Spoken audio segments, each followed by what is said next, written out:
Smart meter है वो लूट मीटर है। स्मार्ट मीटर ना हो गया वो लूट मीटर है, लूट कसोट मीटर। हमारा एक ऐसा मकान है जैसे थाने में गेट नहीं होता, ऐसे ही हमारे मकान में कोई गेट नहीं, 24 घंटे हमारा दरबार खुला। कोई भी जिस पे जुल्म आ रहा हो, कोई भी हो, किसी भी पार्टी का हो, किसी भी जाति संप्रदाय का हो, किसी भी मजहब का हो, आधी रात भी हमारे पास आवेगा तो हम उसकी खुली मदद करते हैं अपनी हैसियत के मुताबिक, जितनी हमारी जिस हैसियत में हम हैं। ईरान और इजराइल, इनका अगर जंग हुआ, जंग किसी का भी हो, जंग लोहे को तोड़ दे, जंग किसी का भी हो, जंग नहीं होना चाहिए बिल्कुल भी। जय हिंद, जय भारत। सत्य में हिंदुस्तान न्यूज चैनल में आपका स्वागत है। आज हम बात करेंगे मजलूम समाज पार्टी के राष्ट्रीय अध्यक्ष लियाकत मुस्लिम जी से। लियाकत जी, आपका बहुत बहुत स्वागत है हमारे न्यूज चैनल पर। स्वागत तो आपका है, आप इतनी दूर से चलकर हमारी बात सुनने के लिए और हमारी बात पूरी इंडिया और पूरी देश को दिखाने के लिए, पूरी दुनिया को दिखाने के लिए आप हमारे पास आए। उसके लिए आपका भी, आपके दर्शकों का भी और आपके चैनल का भी बहुत बहुत शुक्रिया, बहुत बहुत धन्यवाद। वो कहते हैं आपकी पार्टी छोटे स्तर की पार्टी है। देखो, जब लोग कह रहे हैं हमारी पार्टी छोटे स्तर की पार्टी है तो वे सही कह रहे हैं कि अभी हमारा मेरठ, मुजफ्फरनगर और बिजनौर और आसपास के गांव में मिला जुला असर है, तो छोटी पार्टी तो है ही। लोग बाग जो कह रहे हैं वो सही कह रहे हैं। जब बड़ी पार्टी हो जाएगी तो लोग बाग बड़ी पार्टी कहनी शुरू कर देंगे, लेकिन हम कोशिश करेंगे, कोशिश में लगे हुए हैं कि ये बड़े स्तर पे इसका विस्तार हो। मजलूम समाज पार्टी को राष्ट्रीय स्तर पर खड़ा करने का आपका विजन क्या है? गांव गांव गली गली जा रहे हैं, लोगों से मिल रहे हैं, और मजलूम का मतलब है मजलूम एक समान, हिंदू हो या मुसलमान, जिन पे जुल्म हो रहा है, वो चाहे हिंदू हो, चाहे मुसलमान हो, चाहे सिख हो, चाहे ईसाई हो, हम सबके साथ है। चाहे किसान हो, चाहे मजदूर हो, चाहे व्यापारी हो, हम जिनके साथ जुल्म हो रहा है, हम मजलूम के साथ है, यानी पीड़ितों के साथ हैं। तो पीड़ित तो चाहे कोई भी हो, सब हमारे अपने हैं और सबकी हम मदद कर रहे हैं। चाहे महिला हो, मैं समझता हूं कि हजारों महिलाओं के हमने मुकदमे करा दिए। जो महिलाओं को परेशान कर रहे हैं लोग, उनके हमने मुकदमे करा दिए, कुछ के फैसले करा दिए। कुछ हमारी जो बहन बेटी है वे हमने उनकी ससुराल भिजवा दी समझा बुझा के। तो इसी कोशिश में लगे हुए हैं कि हमारा भी जैसे दूसरी पार्टियों का विस्तार हुआ, हमारा भी विस्तार हो। और विस्तार होने में टाइम लगता है। जो किसी के नसीब ही अच्छे हैं या कोई बहुत बड़ा आदमी है, जैसे अभी विजय जी हैं वहां के, तमिलनाडु के, 2 साल में ही मुख्यमंत्री बन रहे हैं। तो हम ऐसे परिवार से तो है नहीं, हम तो गरीब परिवार से बहुत। और गरीब परिवार को, गरीब आदमी को कुछ करने के लिए बहुत समय चाहिए और बहुत पैसा चाहिए राजनीति में। लेकिन यह है कि जनता के सहयोग से और आप लोगों के सहयोग से धीरे धीरे हम भी चल रहे हैं, बढ़ रहे हैं आगे को दिशा में। पश्चिमी बंगाल की मुख्यमंत्री ममता बनर्जी सीएम पद से इस्तीफा नहीं दे रही हैं, तो इस पर आपकी क्या राय है? अब जहां तक मामला दीदी ममता जी का है, उन्होंने 15 साल हुकूमत कर ली। अब 15 साल थोड़े नहीं होते, मैं 15 दिन के लिए मुख्यमंत्री बना दो कोई। हम तो 15 दिन मांग रहे हैं, 15 दिन के लिए मुख्यमंत्री बना दो, और फिर इस स्टेट का या जिस स्टेट के भी हम मुख्यमंत्री बन जाएंगे 15 दिन के लिए। फिर देखिए हम 4 चांद लगावे या नहीं लगाते। ऐसा कि आप 15 साल में छक ही नहीं हुए अब तक। अरे औरों को भी मौका दो। जहां तक मामला इस्तीफा ना देने का, ना दो इस्तीफे को लिए बैठे रहो जेब में। वो तो क्या नाम, राज्यपाल अपने आप बर्खास्त कर देगा। उससे हो क्या रहा? कानून है, नियम है, उसमें क्या है भाई। आजकल स्मार्ट मीटर को लेकर सब परेशान हैं। महिलाएं स्मार्ट मीटर को उखाड़ के फेंक रही हैं, इस पर आपकी क्या राय है? स्मार्ट मीटर है वो लूट मीटर है। स्मार्ट मीटर ना हो गया वो लूट मीटर है, लूट कसोट मीटर। वो जनता को लूट रहा है। एक दिन का 3-3 हजार, 4-4 हजार, कहीं कहीं मैंने देखा अखबारों में कि कहीं कहीं हजार का बिल आ गया। एक महीने का लाखों का बिल आ गया। अब स्मार्ट मीटर है, उसकी कोई जरूरत नहीं है, क्योंकि एक जनता के प्रति ये समझो कि एक सरकार का वो तानाशाही रवैया है, वो या प्रशासन का तानाशाही रवैया है, उसके हम बिल्कुल सख्त खिलाफ है।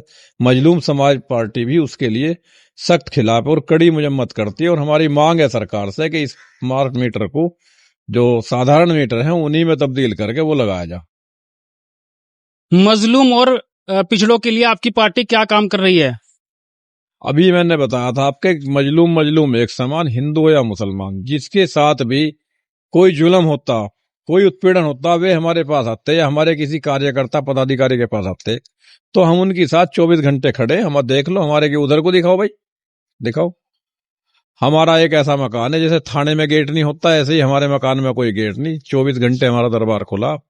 कोई भी जिस पे जुल्म आ रहा हो, कोई भी हो, किसी भी पार्टी का हो, किसी भी जाति संप्रदाय का हो, किसी भी मजहब का हो, आधी रात भी हमारे पास आवेगा तो हम उसकी खुली मदद करते हैं अपनी हैसियत के मुताबिक, जितनी हमारी जिस हैसियत में हम हैं उस हैसियत के मुताबिक।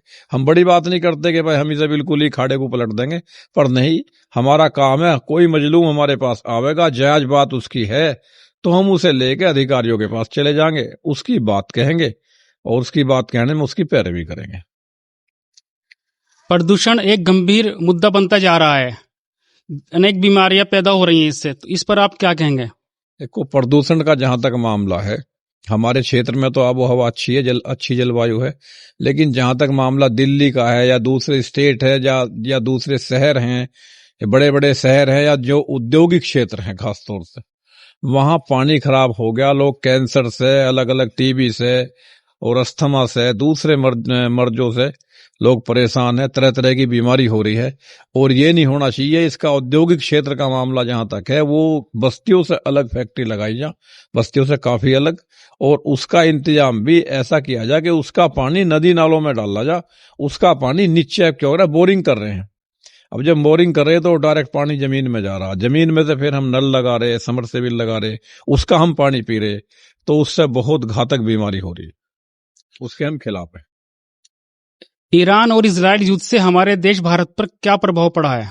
देखो, आप ही बताओ, जब से दुनिया आबाद हुई, अगर आपको इतिहास का पता हो, जिस आदमी ने भी लड़ाई झगड़ा करा वो नुकसान में गया या नहीं गया।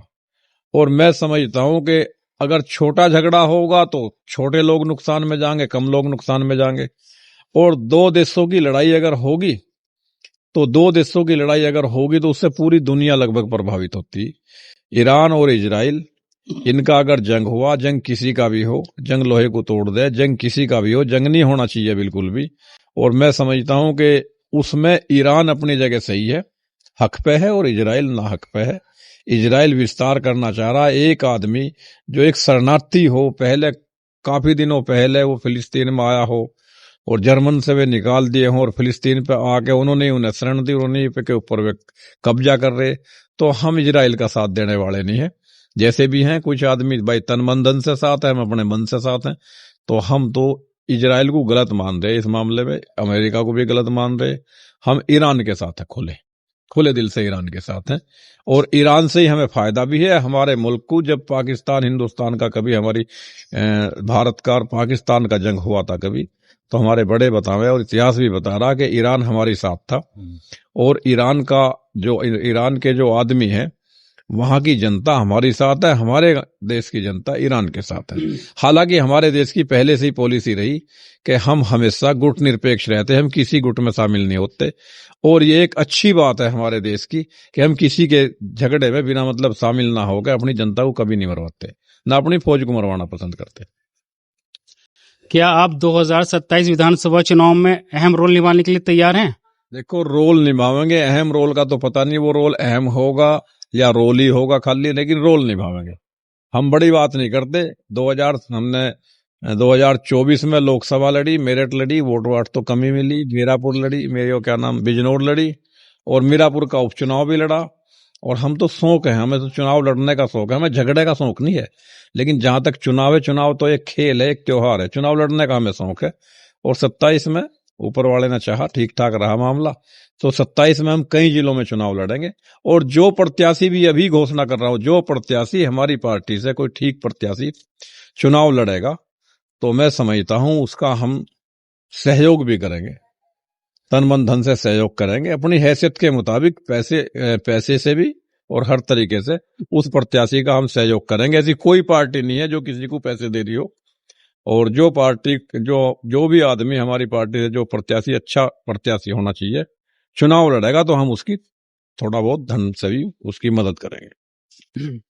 आप जनता को क्या संदेश देना चाहेंगे? जनता का मेरे लिए यही संदेश है कि कभी भी झगड़े फिसाद में मत जाओ, और खास तौर से जो मजलूम है, जो एक खास तौर से गरीब तबका है या मुसलमान लोग हैं, मेरा इन्हें यही कहना है इनसे कि ये गौ हत्या से बचो, और ये कट्टे तमंचे अवैध हथियार बना रहे, इससे बचो, और ब्याज लेने से बचो, ब्याज देने से बचो, और जी वैसे बवाल से बचो, और कानून से अपनी दोस्ती कर लो। पढ़ाई लिखाई में अपना पढ़ाई लिखाई पे ध्यान दो और कानून से अपनी दोस्ती कर लो।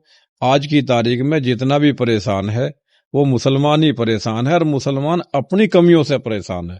देखो, अगर आप गौ हत्या करोगे, चोरी करोगे, लूट करोगे, तो ऐसा कौन है जो आपको फिर ही छोड़ देगा। अब सरकार ईमानदार सरकार चल रही है, अब जमाना ईमानदार सरकारों का आ गया और थोड़ा सख्ताई का भी जमाना आ गया। अगर कोई गलत काम करेगा तो उसके साथ गलत होगा। जैसे मामला यही है, अब योगी जी की सरकार चल रही है। अगर कोई गलत काम कर रहा है तो नुकसान में जा रहा, और कोई ठीक ठाक अपना कर खा रहा तो उसे कोई दिक्कत थोड़ा ही है। वो अपना कर मजे ले रहा अपना, चाहे कोई मजदूरी कर रहा हो, चाहे कुछ कर रहा हो, उसे कोई दिक्कत थोड़ा ही है। लेकिन जो आदमी बेईमान है, लुटेरे हैं, जो वैसे कैसे लोग हैं जिन्होंने धन कमा रखे गलत, या भाई गो हत्या कर रहे, लूट कर रहे, बलात्कार कर रहे, उनका तो भाई देखो, जहां तक मामला है तो उनका इलाज जो जैसा हो रहा है इससे भी ज्यादा इलाज होना चाहिए। लोग, अगर हमारी सरकार आ जा कभी, खुदा न खास्ता, जैसा गो हत्या है, गो हत्या में ये हाफ एनकाउंटर कर रहे, हमारी सरकार आई तो फुल एनकाउंटर होगा। बलात्कार में, लूट में, उसमें ये हाफ एनकाउंटर कर रहे, हमारी आगे तो हम फुल करेंगे। तो उसमें बुरा क्या है? अगर आदमी कोई जिससे समाज को खतरा हो, जनता को खतरा हो, और उसका एनकाउंटर भी हो जाए, वो जेल चला जाए तो अच्छी बात है। कम से कम जो सभ्य समाज है उसमें तो जगह नहीं है लुटेरों की, बदमाशों की। तो अब तो हाफ ही एनकाउंटर हो रहा। खुदा न खास्ता हम जिम्मेदारी पे बैठ जाए कभी, खुदा न खास्ता, पहली बात तो वही होगा वो जो जनता चाहेगी और जो अल्लाह मियाँ भगवान चाहेगा। लेकिन अगर हम बैठ गए तो हम तो फुल करवाएंगे, हमारे तो एनकाउंटर फुल रहेंगे, खुले रहेंगे। तो उसमें क्या है, जो हो रहा है वो सही हो रहा, लेकिन मेरे ख्याल से तो कम हो रहा। अब ये जैसे गो हत्या है, गो हत्यारों का फुल एनकाउंटर करवाएं, या जो हत्या लूट या जो वैसे वांछित अपराधी है फुली एनकाउंटर करें। क्या फायदा, खाल में गोली मारी, अपना लंगड़ाया और भाई अपना फिर जेल चला गया, फिर छुट के आ गया। भाई अगर कोई मिला के कोई आदमी बदमाशी कर रहा है और समाज का जीना दूभर कर रखा है उसने, तो उसका फुल एनकाउंटर करो। बहुत बहुत शुक्रिया लियाकत जी आपका। तो आपका है, आप यहाँ आए, और ये हमारे पार्टी के ही समर्थक हैं, हमारे भाई हैं, अरविंद चौधरी प्रधान जी, शमशाद प्रधान जी हैं, ये हमारा बच्चा है सुहान चौधरी, और आप भी भाई हो। और सामने जो रिहान चौधरी है, आप सभी का बहुत बहुत धन्यवाद, बहुत बहुत शुक्रिया। और ये थे मजलूम समाज पार्टी के राष्ट्रीय अध्यक्ष लियाकत मुस्लिम जी।